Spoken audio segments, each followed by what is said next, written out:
I'm here to talk a little bit about uranium mining, which I think this room knows something about uranium mining. There's a lot of experts in here who've been working on this issue for quite some time. So if you have written a letter, made a call, talked to a legislator, collected a petition, signed a petition, thank you. You deserve a huge thanks for the work that you've done, whether it's just recently or whether you've been doing it for 30 years, which some folks in this room have. As you all know, uranium mining is has a huge set of implications for our environment, for public health, and for our communities. And I think, as most of you know, we've really been talking about this issue from the perspective of water quality and the impacts that it can have on our downstream communities, on groundwater, and long-term impacts for our public health. A few years ago, as many of you know, a few years ago the uranium industry started pushing back on the 30-year ban that Virginians set in place. And they have spent millions of dollars to be able to repeal the ban. And I think it's pretty interesting if you look just at 2013, the uranium industry was the #1 lobbyist here in Virginia. They spent #1, more than Dominion, more than Altria, more than obviously the conservation community. They spent more than $500,000 to pass one bill in the General Assembly. And they didn't do it. They couldn't do it. $500,000 and they couldn't pass their one bill. So I think that says a lot about the folks in this room. It says a lot about the work that we've been doing for the last couple of years. And not just environmental folks and the groups that we work with, but we have helped to build a very strong, very big coalition. The Keep the Ban Coalition, we've got a nice shirt right here in the middle of the room, demonstrating the logo, you can't miss the neon. As well as the Virginia Coalition, businesses, the Farm Bureau, lots of folks from a variety of different diverse aspects of Virginia's community have stood up and said no to mining uranium here in Virginia. And so I think that the fact that the uranium mining industry spent more than $500,000, they could not pass their one bill, says a lot. So one, our community is very strong. It also says that they have a really hard job, and I'm glad for that, but they have a very hard sell to make. And I think you all know the numbers. I think you all have probably read the reports.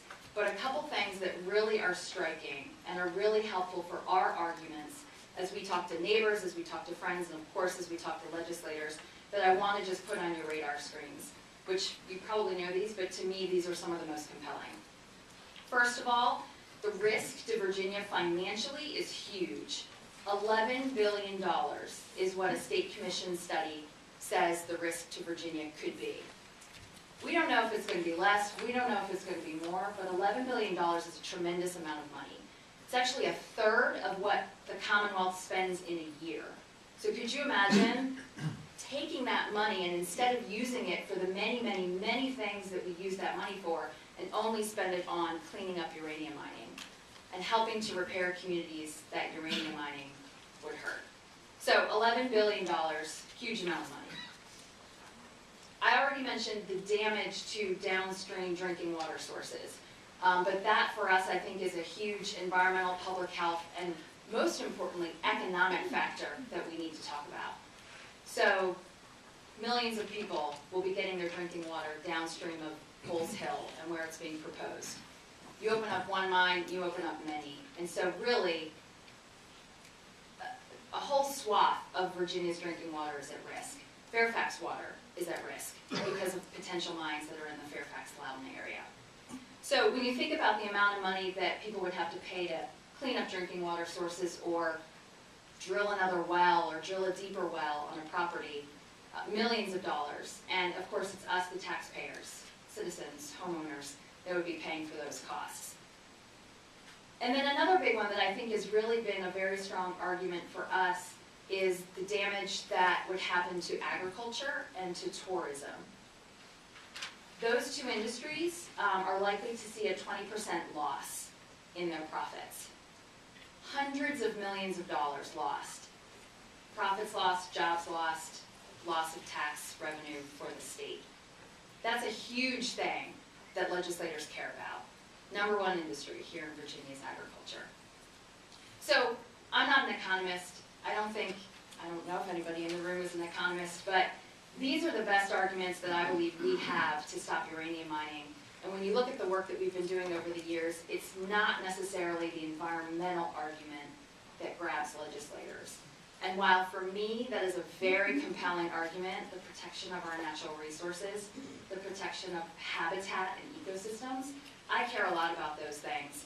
Not every legislator does. And so using an argument, telling them the information that matters to them and taxpayers and their constituents is a really helpful way to go. So we actually produced a couple fact sheets on the economic impacts. Why is uranium mining bad for taxpayers? Why is it bad for jobs? And why is it bad for public health? Taking it from that economic approach. And so at the end, I want to pass those out. You can use them for yourself, share them with friends. You can print them from the website if you want more, and you can hand them over to legislators or folks who you think need to see that information. But I think that the numbers are pretty compelling.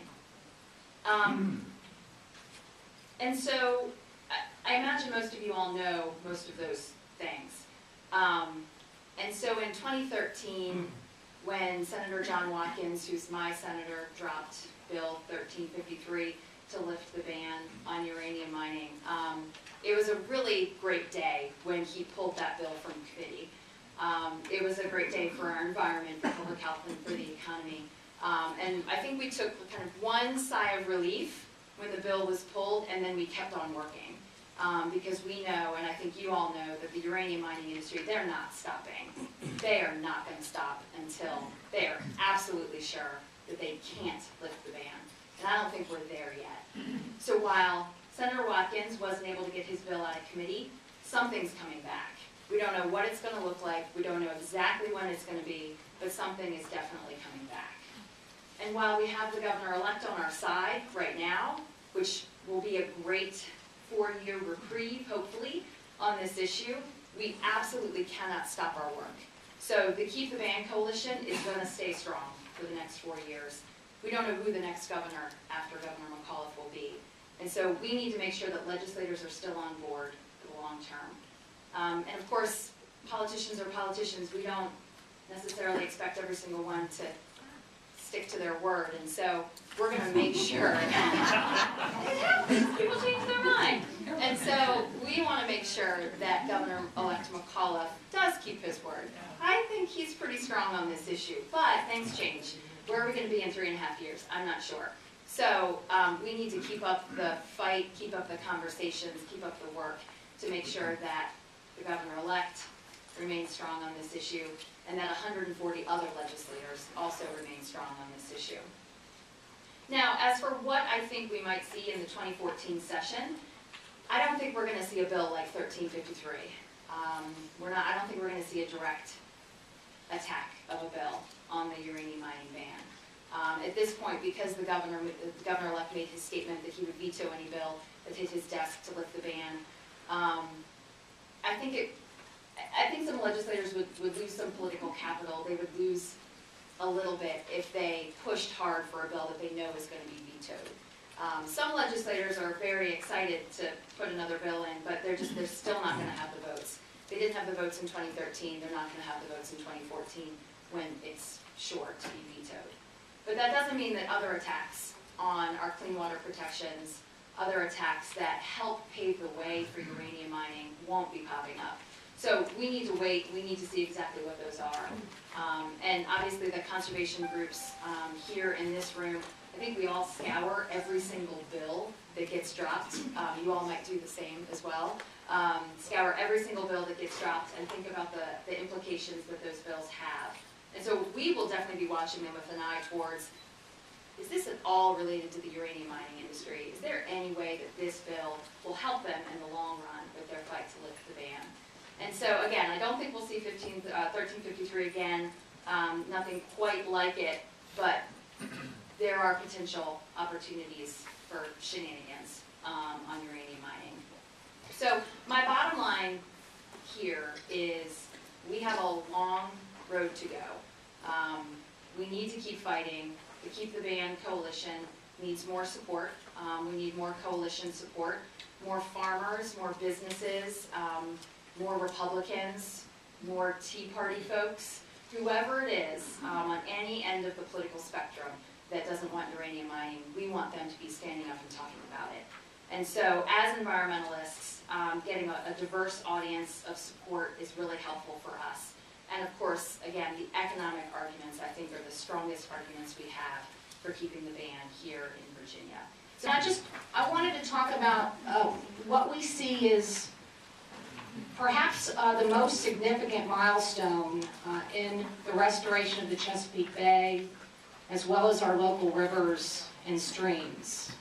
That milestone is just 4 years away, and it truly may be the most significant point in time for the Bay's health and the health of our rivers. You all likely know, you should know, that Virginia, along with the other Bay states, made a commitment in 2010 that by 2017, the Commonwealth would put in place 60% of the programs and practices that are needed to address pollution, specifically nutrient and sediment pollution to the Chesapeake Bay, in order to restore the Bay's health by 2025. So in 2017, we've got two scenarios, most likely. Scenario one is that under the next administration, under Governor-elect McAuliffe's administration, he'll be in charge in 2017, under this next administration, Virginia will have moved aggressively in reducing runoff pollution, both from farmland as well as from our developed areas, urban and suburban lands. And we will have met that 60% target, and I will say to you all, I feel very optimistic that this will happen. I'm so optimistic you all will be invited to my house in West Point for a party in 2017. We'll pick the date. But then there's possibility of scenario number two. Under scenario number two, Virginia will have yet again missed a deadline, missed a goal, missed a target in regard to the Bay and in regard to the health of our rivers. And they're going to have some reasons for that. That's a polite way of saying excuses. And you all know as well as I do what the headlines are going to read. Oh, that big bad EPA. Oh, goodness. That federal government telling us what to do. Oh, that Bay model. Wrong information about something that isn't wrong with the Bay model. Oh, we had a significant recession. We really couldn't commit the funds. We wanted to, but we couldn't. Oh, and those deadlines are way too fast, even though we've been at this for decades and decades. But you all know, those will be the excuses. The lack of success, the failure, will be a lack of leadership. So our job as a conservation community is to ensure the next administration knows what they need to do. And we can start with the 2014 General Assembly session. And if we're successful, ultimately we're all successful. Governor McAuliffe can leave his term with a huge milestone. Achieving the 60% goal by 2017 will set us up as a Commonwealth to achieve the 2025 goal. And it is very doable. We know how to do it. We know what we need to do. We just need the leadership to make sure that that gets done. So let me talk about one of those important steps, and then Peggy's going to talk about the tough stuff. I got the easy job. We need to help fund agricultural best management practices. And you all are familiar with this. This has been in the environmental package for the conservation community for years now. We need to provide those resources to assist farmers, the cost share resources, to assist farmers in implementing things like nutrient management plans, cover crops, planting buffers, fencing cows out of our streams and out of our rivers. I want to give a shout out to Adrienne Catula with the James River Association, who is in her baby shower today, or having her baby shower today, so she couldn't be here. I think that's an appropriate excuse for her not being able to be here. But she's pulled together a coalition of conservation and local government organizations, as well as also the organization Virginia Forever has pulled together a coalition. And they've already asked Governor McDonnell to direct the water quality surplus funding, which is $31.5 million, to agricultural best management practices. If you combine that with what is already in the budget, which is 1/2 of the $20 in the land recordation fee to agricultural needs, that's another $9 million. Together that will, based on what Virginia has said, provide the resources that farmers need for fiscal year 15 in order to implement the best management practices we want them to implement in order to restore the bay. And you all know this. I mean, those dollars are important to individual farmers. They're also important to their communities. For every dollar that's invested in an agricultural practice, it generates $1.57 in an economic return in the local community, and it generates jobs. I mean, someone has to put the fence post in the ground. Someone has to help write the nutrient management plan. So it creates jobs in that regard. So we're going to know how this shakes out. A week from Monday, December 16th, the governor will release his proposed budget. And again, we're looking for roughly $40 million for agricultural practices to help ensure that Virginia moves forward appropriately towards its 2017 goal. And if it's in the budget, our job will be to ensure that legislators know how important those resources are and they retain it, or if needed, ensure that they increase those dollars. So that's what's needed for addressing runoff from agricultural land, but we are in need of additional funding to assist localities in addressing stormwater runoff. At the same time, we want to ensure that localities are moving forward in what they committed to do a decade ago. So I'm going to turn the podium over to Peggy Sanner and give her the job of talking about the tough stuff. Thank you all.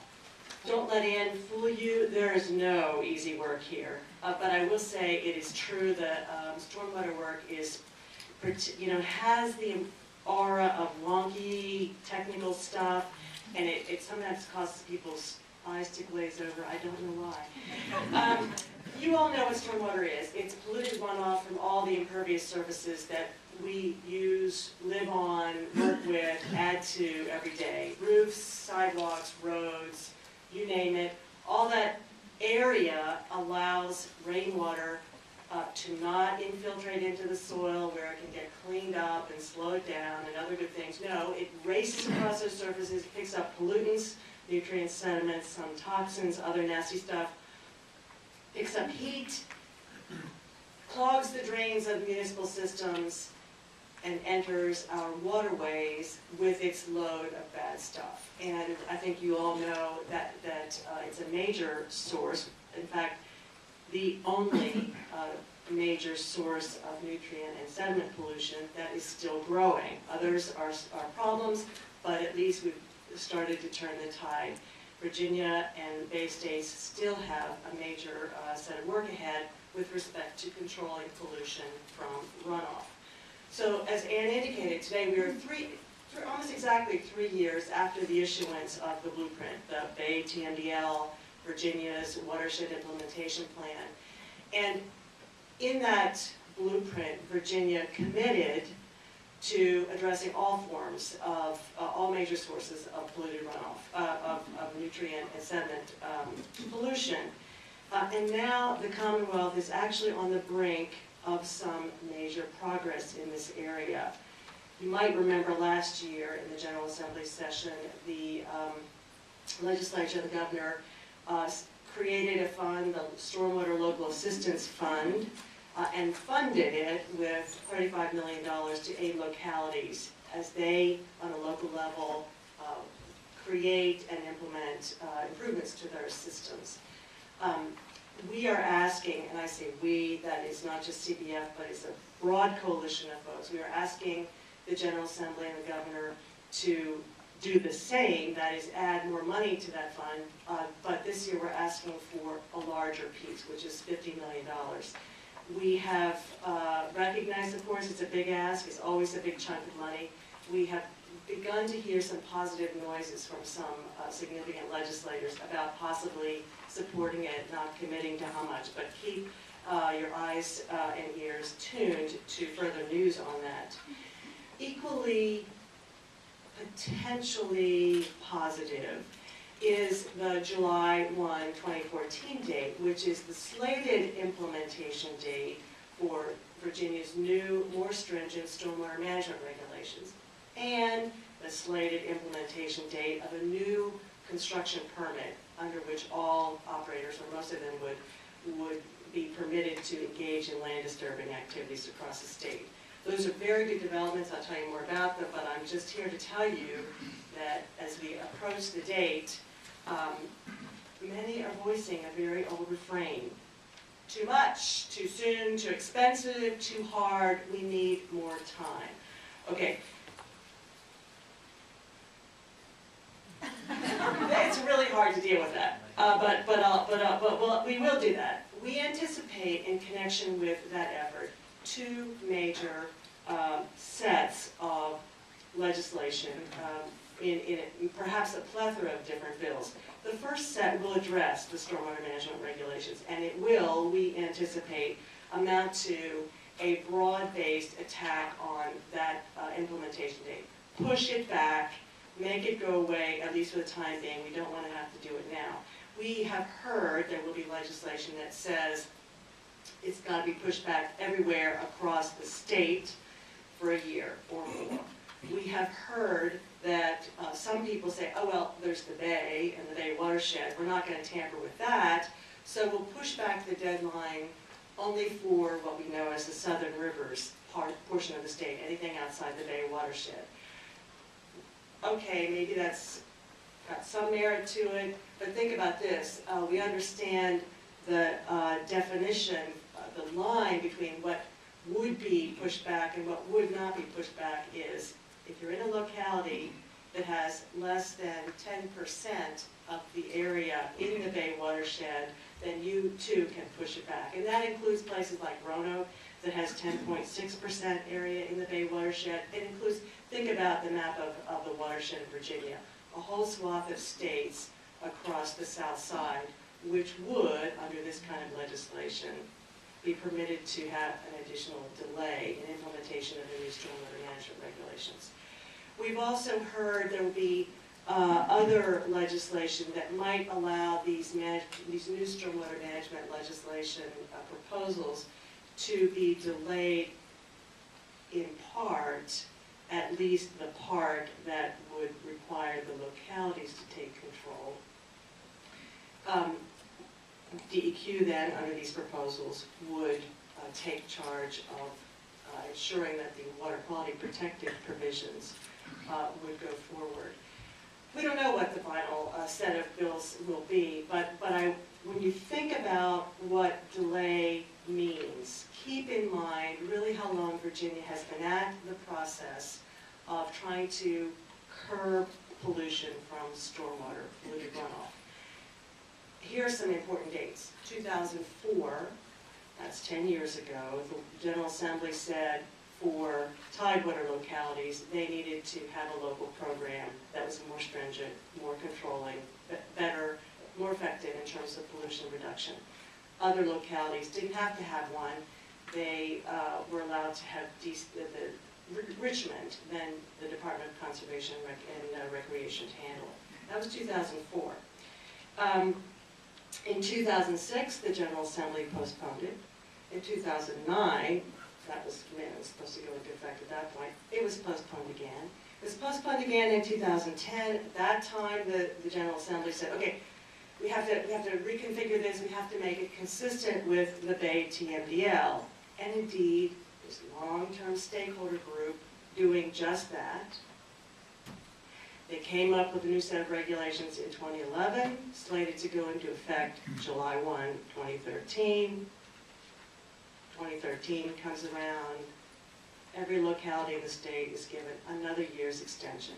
So here we are, July 1, 2014, and we're hearing complaints and concerns about timing and the need to have more time. Virginia has to face up to the music and actually get this process on the ground. So do not be fooled by the need for delay calls that you may hear. When you speak with your legislators, as we know you will, remind them this has been a 10-year process that has been characterized by delay after delay after delay. The other major area of legislative proposals that we have heard involve potential attacks on what normally is a regulatory measure, the construction general permit. Again, this is something that's been in place in Virginia for many years.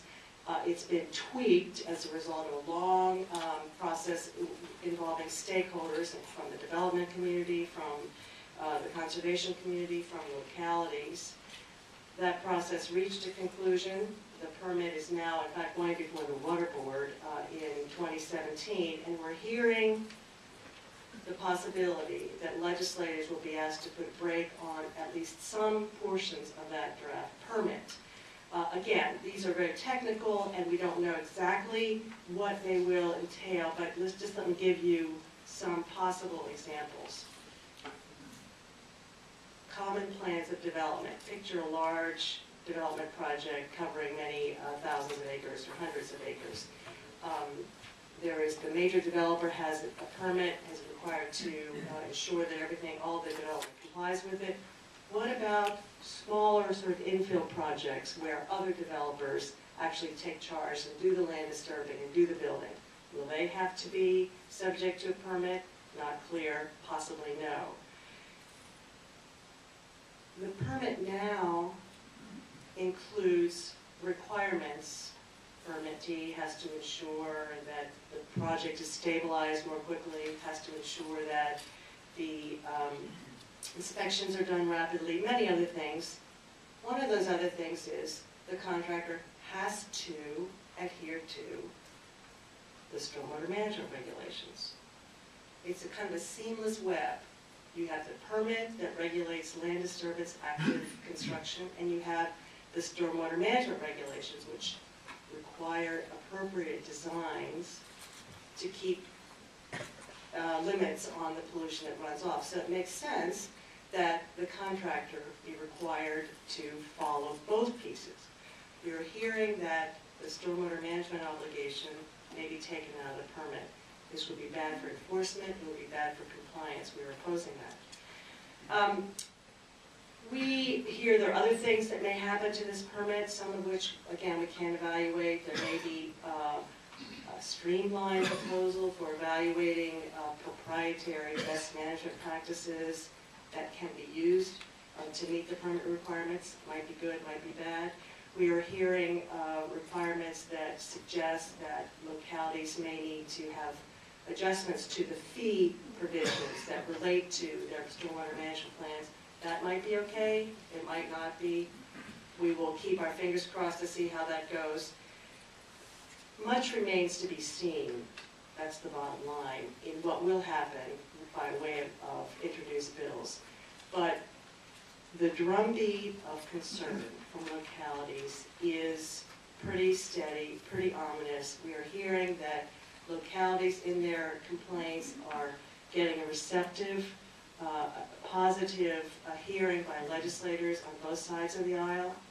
So keep that in mind when you talk to legislators. Tell them no delay, no weakening. That's the bottom line message. And as the bills come out, we will be developing more detailed and specific fact sheets, and we will make them available to anybody who wants them. But again, the bottom line is no delay.